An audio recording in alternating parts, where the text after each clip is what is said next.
Hi, everybody. I'm Bill Sanders, and this is Watch Art Sci, the art and science of watch collection. Today, I'm going to talk about a probably a not very well known watchmaker who makes some really very interesting watches, and he has some at some very good prices as well as not so good. Or actually, they're good, they're just high. His name is Pierre Kunz, and he started with he did some restoration, did some things like that, and in 1998 he went to work at the Frank Mueller Group, and he worked there for a while. And actually, they encouraged him to go out and, since he was really a very good watchmaker, to go out and do his own. And the the path he took is a little confusing in the sense that there's very little information about him, and the information about the movements is that and looking at the movements that he used an ETA base on a lot of them, but he transformed them to the extent that they were more than just a sort of building on an existing movement. So let's take a look at some of these and give you an idea, and someone that you might want to poke around for and see. Here are a couple of sports spirit of challenge. Spirit of challenge, you like to use a lot, that term. And the movement is called the Caliber PK 2001, PK for Pierre Kunz. 2001 may be the year, I'm not positive though. Now, the ETA, the 2892A2, is 4 hertz, very typical ETA movement. But the thing is that these were chronometer certified, COSC, automatic 42 hours. Now, here are a couple different ones of the same model. One's red, one's blue, and one is unworn. The pre-owned one is 2706, and the unworn one, these are both on Chrono 24, were 5547. And what you can see, he likes to use the retrograde a lot. And here you have a big calendar, big date and window right below 12 o'clock. And then down at 6 o'clock, you have a 30-second retrograde. So it's a very interesting model, the spirit of challenge, the spirit of challenge with the rubber straps on them. And they're pretty good size. They're about 43, 44 millimeters. Anyway, there's for a starter on that. Now, one of the things that really impressed me, he had done it's called the spirit of challenge. He uses that term a lot. Equation du temps, equation of time. And what the equation of time is that it's the difference between your virtual time, I'll call it virtual time, or the time that you see on a clock, and the time the sun has. Now, are called solar time. And there aren't too many watches with equation of time, and the ones that there are fairly expensive. This is a nice one. This one, it is a little pricey at $13,852, but that's not too pricey for an equation of time. The movement is, again, you have the PK 2001, which I think is that same ETA base, then dash 171, which is probably the mechanisms for the equation of time, 4 hertz, 42 hours. Now, the PK, the one next to it, is the Pierre Kunz Grand Retrograde. And there are a number of different models. That's one of the things. It looks like almost every other dial is different on his watch. It's very interesting.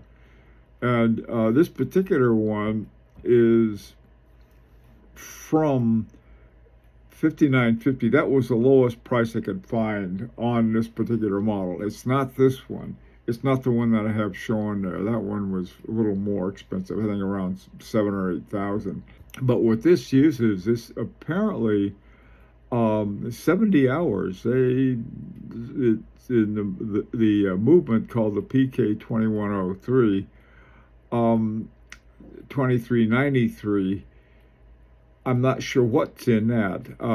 It could have been another ETA that runs at 42, runs for 42 hours, and then cut the frequency down and down to 3 hertz, and so it would have a longer run to it. But it's again, it's very interesting. A big use of the retrograde once again. Now, a couple other ones, and by the way, too, this was really hard finding anything that seemed contemporary. I mean, there was stuff that was done. I mean, there was tons of these things that you can find in your pre-owned market, or even in unworn state. But so but they're so interesting. Here's one I found. Was called retrograde linear hour, and along the right side you can see the hours. The hours you get for going up and down, and then the minutes are up in the corner around 1 o'clock, and then down below are the second hand. Very interesting. Then you open it up and you can see that movement that he did. So I mean, the guy is really does very interesting watches and watch movements. Now, I guess for showing your chops as a watchmaker, having a tourbillon is important. This one is called the Tribon Clean Sweep, which is an interesting name for it. And it's got some hands I'm not even sure about. Down right, I guess if you drew a line between about the 5 and the 8, that's where the tourbillon is, down just above 6 o'clock. And then you have these other, 1, 2, 3 dials in addition to the hour and minute hands on this one. It's got a frequency of 18,000 semi-oscillations per hour, which I really like. And it's got a power reserve of 48 hours. And it includes the hours, minutes. It has 3, I don't know why, 3 retrograde second hands along with the tourbillon. Very, very interesting guy. These tourbillons, though, they're up there. They're not. This isn't a sort of a way to find a great deal on a tourbillon.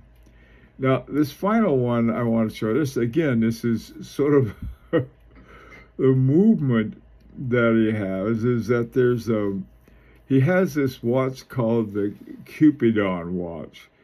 And to me, the most interesting thing about it was the movement. And on the right side there, you can see that's the dial side, and then on the left side is the back. And he has everything labeled, like the 2 finger bridges down at the bottom. He calls 2 birds or doves, lovey doves. Then there's a Venice bridge. There's a little on the side there. That's the bridge of size. And then he has something that's an apple, I guess that's from, and then there's a snake up there, up in the upper left-hand corner, and then the heart and alliances and clouds. It's just sort of a very romantic kind of mindset. That one of the movements that I really like, the fact that somebody just isn't I want to do something different. I'm going to have some fun with these and make some very interesting movements, some very interesting dials. The prices, as you saw, they're just a little over 2,000 for one with a pretty typical time, but then the retrograde with it. Thought you might be interested. If you own one of these, I'd really like to hear your thoughts on it, and on your thoughts in general on this watchmaker.